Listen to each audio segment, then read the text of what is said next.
Olá, mulheres. Aqui quem fala é Viviane Martinello, do Esposas que Oram. Estamos estudando o livro Como Ter o Coração de Maria no Mundo de Marta, fortalecendo a comunhão com Deus em uma vida atarefada, da Joana Weaver, da CPAD.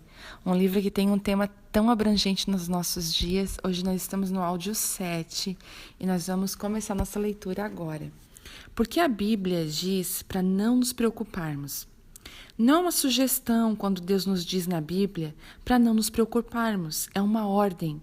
A preocupação ou ansiedade é mencionada especificamente 25 vezes no Novo Testamento como algo que deve ser evitado. As palavras mais usadas para preocupação e ansiedade no Novo Testamento originam-se da mesma palavra grega que significa estar dividido, ser arrastado em direções opostas, sufocar. De fato, talvez usemos a ansiedade ao redor do nosso pescoço. Na parábola do semeador, Jesus nos conta que a semente que caiu entre espinhos, esses são os que ouviram e, indo por diante, são sufocados com os cuidados, riquezas e deleites da vida. Lucas 8,14. Essas pessoas aceitaram a palavra de Deus, mas, como disse Jesus, não dão fruto com perfeição. Cristãos amarrados à preocupação, germinados em solo espinhoso e que respiram espiritualmente com dificuldade, conseguem sobreviver, mas nunca florescem de verdade. A palavra do inglês antigo para a preocupação significa roer. A semelhança de um cão com o osso, aquele que se preocupa mastiga o seu problema durante o dia todo. Jesus nos advertiu especificamente contra esse tipo de ansiedade crônica quando disse: "Por isso vos digo, não andeis cuidadosos, ansiosos e preocupados quanto à vossa vida." Mateus 6,25. Porque a Bíblia é tão inflexível quanto a evitar o medo e a preocupação. Porque Deus sabe que a preocupação coloca um curto-circuito no nosso relacionamento com Ele. A preocupação fixa os nossos olhos na situação em vez de fixá-los no Salvador. Funciona como a densa névoa de Londres, o tipo de névoa que é lendária. Ora, não seria uma história de Sherlock Holmes se não houvesse a névoa para ocultar o bandido e permitir sua fuga. Densa como sopa de ervilha, descrevem os londrinos. Dizem que não é possível enxergar a mão que está diante do rosto. No entanto, embora a névoa da natureza possa parecer densa e quase sólida, os cientistas dizem que um nevoeiro capaz de cobrir 7 quarteirões de uma cidade é composto por menos de um copo de água, dividida em bilhões de gotículas. Ela não tem muita substância, não obstante, tem poder para paralisar uma cidade inteira. A ansiedade também é assim. Nossa mente dispersa o problema em bilhões de gotículas de medo, ocultando a face de Deus. Levar nossa ansiedade ao Senhor é a última coisa que pensamos quando estamos espiritualmente envoltos na névoa. Apenas o Filho tem o poder para dispersá-la. Sem ele, um medo conduz a outro e as nossas vidas se reduzem a um doloroso rastejar.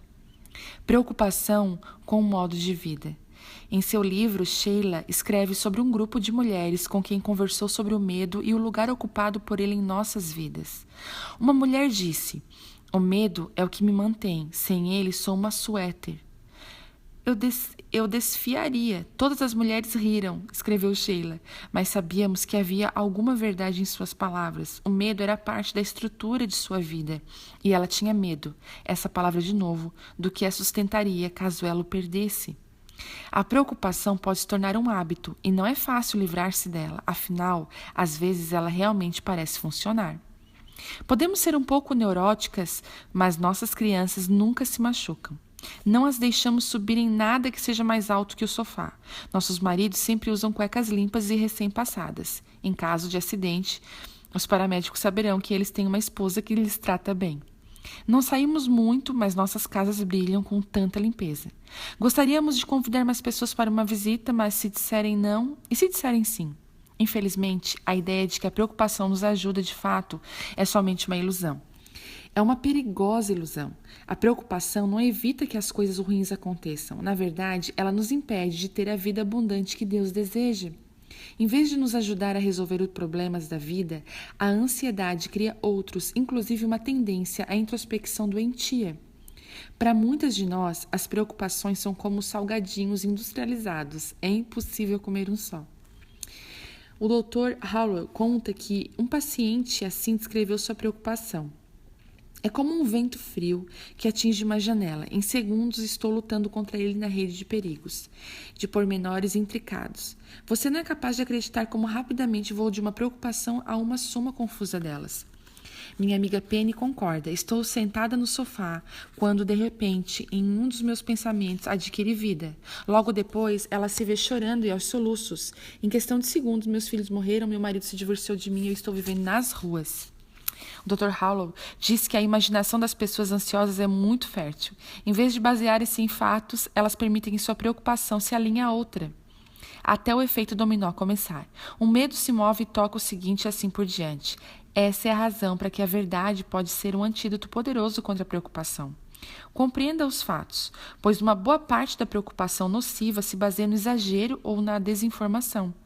Preocupação nociva é realmente uma representação, mas não é realmente uma representação, mas é verdadeira para mim. Já passei pelos efeitos de sua má digestão muitas vezes. Incontrolada, a preocupação se infiltra nos pensamentos, contaminando a nossa alegria e nos convencendo a desistir das soluções, antes mesmo de tentar. Assim como o burrinho do desenho animado Ursinho Puff, permitimos que nossa vida seja consumida pelo negativismo. Para quê? Nunca vai dar certo. Em vez de esperar pelo melhor, aceitamos o pior. Assim não ficamos tão surpresas quando o pior acontece. Que modo terrível de viver! Não foi por acaso que Jesus nos ordenou para colocarmos de lado as nossas preocupações, para não temermos. Preocupação nociva versus preocupação natural. Não confunda. Quando Jesus nos disse para não nos preocuparmos, não estava nos pedindo para vivermos em um conto de fadas disfarçado. Ele não disse que não havia nada para nos inquietar. A verdade é que vivemos rodeadas de oportunidades para ter medo, ansiedade e preocupação. Considerando que o mundo está cheio de lutas e de dor, enfrentamos inquietudes todos os dias. Coisas ruins acontecem com pessoas boas e também com as que não são tão boas. Problemas de verdade acontecem principalmente no dia a dia. As pessoas não agem como deveriam. Os relacionamentos balançam e fracassam às vezes. A dor é potencial em nossas vidas e há certas coisas que requerem interesse e atitude da nossa parte. Jesus sabia disso melhor do que ninguém. Ele passou a maior parte de sua vida sendo fustigado e perseguido por inimigos. Então, por que ele diz para não nos preocuparmos? Cristo sabia que uma vida cheia de temor não deixa muito espaço para a fé. E sem fé, nem agradamos a Deus, nem nos aproximamos a fim de obter o conforto e a orientação de que precisamos para enfrentar os cuidados e afazeres da vida. Então, qual é a diferença entre a preocupação natural e a preocupação nociva? Aqui estão algumas coisas que descobri durante a minha batalha contra o medo.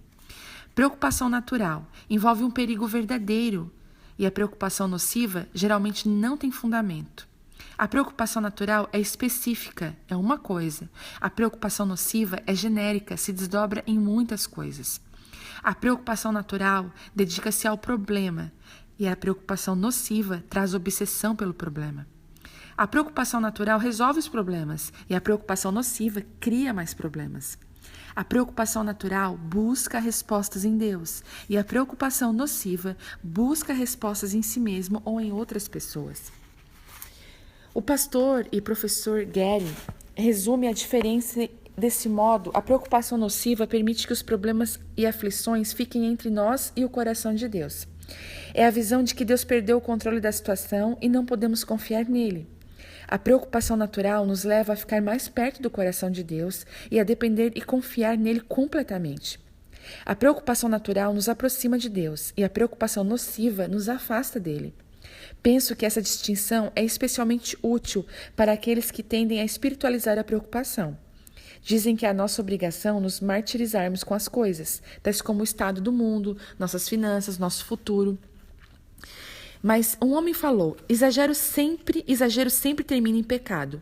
Imaginamos que um pouco de ansiedade e preocupação são um sinal de nossa inteligência. Na verdade, são mais uma indicação de que somos pecadores.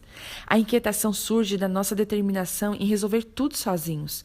Nosso Senhor nunca esteve ansioso e preocupado porque ele não estava disposto a concretizar seus próprios planos. Ele estava disposto a realizar os planos de Deus. Preocupação é pecado se você é filho de Deus. A nossa inquietude e preocupação surgem quando excluímos Deus dos nossos planos. Eis aí algo que devemos lembrar quando falamos em preocupação. Enfrentamos preocupações naturais todos os dias de nossas vidas, mas em vez de nos martirizarmos e nos inquietarmos, precisamos discernir entre o que podemos fazer com a ajuda de Deus e o que deve ser deixado nas mãos de Deus. E, sobretudo, precisamos nos lembrar de quem é Deus e o que Ele pode fazer. As contas não se pagam sozinhas, mas servimos a Jeová Jireh, o Deus que provê. A mancha em nosso braço ainda precisa ser examinada e pode se tornar um câncer, mas servimos Jeová Rafá, o Deus que a cura. Há muitas coisas legítimas com que se preocupar, mas servimos ao El Shaddai, o Deus Altíssimo. Jesus nos advertiu: no mundo tereis aflições. Tome essa palavra para si. Ele disse: tereis e não podereis ter. Os problemas surgem neste mundo terreno. Mas tem de bom ânimo, disse Jesus: eu venci o mundo. Se tivermos Jesus Cristo como nosso Senhor e Salvador, não estamos sozinhas, nunca estamos sozinhas. Quando a vida aparece rugindo em nossa direção, ameaçando soprar, bufar e derrubar a nossa casa, podemos descansar em paz, porque vivemos dentro de uma grande fortaleza, porque estamos escondidos sob as asas do Altíssimo. Um irmão mais velho, bem ao nosso lado, e ele está arregaçando a... Por esse motivo, podemos deixar para trás nossa preocupação, não porque não haja nada com que nos preocuparmos, mas porque temos alguém que pode lidar com ela muito melhor que nós. 3 passos para a vitória. Paulo tinha todas as razões para se preocupar quando foi jogado em uma prisão de Roma e esperava uma possível sentença de morte. Todavia, em vez de escrever aos Filipenses uma história de lamentos, escreveu uma incrível epístola de alegria. E essa carta inclui uma passagem que tem sido útil para mim quando tento aprender a evitar as preocupações. Em Filipenses 4:6, Paulo escreveu: não estejais inquietos por coisa alguma. Antes, as vossas petições sejam em tudo conhecidas diante de Deus pela oração e súplicas, em ação de graças. E a paz de Deus, que excede todo o entendimento, guardará os vossos corações e o vosso sentimento em Cristo Jesus. Nessa passagem, encontramos 3 passos para resumidos e práticos para triunfar sobre a preocupação. Primeiro, não estar inquieto por coisa alguma. 2, apresentar em oração todas as coisas. E 3, ser agradecido por tudo.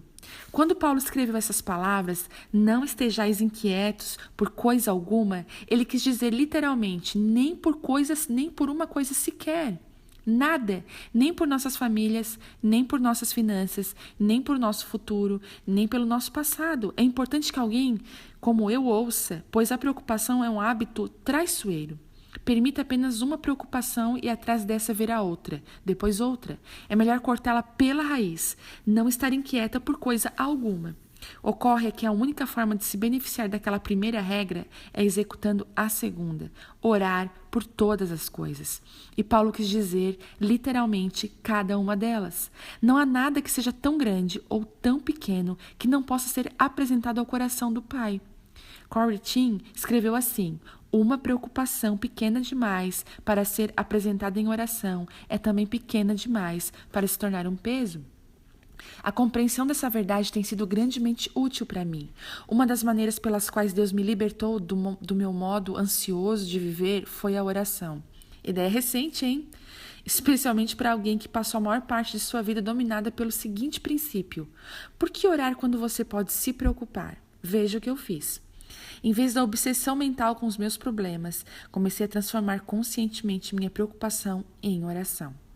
Em vez de me preocupar pensando, e se o meu marido sofrer um acidente enquanto estiver na estrada? Eu orava: querido Jesus, esteja com John enquanto ele dirigir o carro hoje. Em vez de dizer a mim mesma, se eu não terminar essa roupa, Jéssica vai ficar muito desapontada, eu falava com Jesus: Senhor, tu sabes o quanto essa roupa significa para Jéssica. Isso pode parecer banal e excessivamente simplista, mas algo nessa pequena atitude pôs fim à escravidão. Em vez de alimentar e treinar minhas inquietações, comecei a transferi-las ao Senhor. Gradualmente, vi que a ansiedade crônica perdera sua força sobre mim. Como você pode ver, a inquietação exalta o problema, mas a oração exalta a Deus. Nossos problemas parecem opressores, pois permitimos as coisas desta vida se mostrarem maiores aos nossos olhos do que as coisas terrenas. As menores moedas, quando seguradas próximas aos olhos, podem encobrir o sol. Talvez por esse motivo Paulo concluiu seu preceito sobre a preocupação com a última parte da sua recomendação crucial. Sejam agradecidos por tudo. Olhe para tudo que Deus tem feito, conforme as palavras do antigo hino, conta as bênçãos, dize quantas são.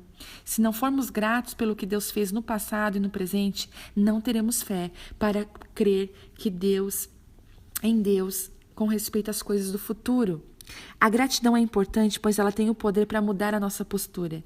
Quando estamos dispostas a agradecer a Deus por tudo, não apenas por algumas coisas, agradecer conscientemente mesmo quando não nos sentimos muito gratos, algo em nossa vida começa a mudar.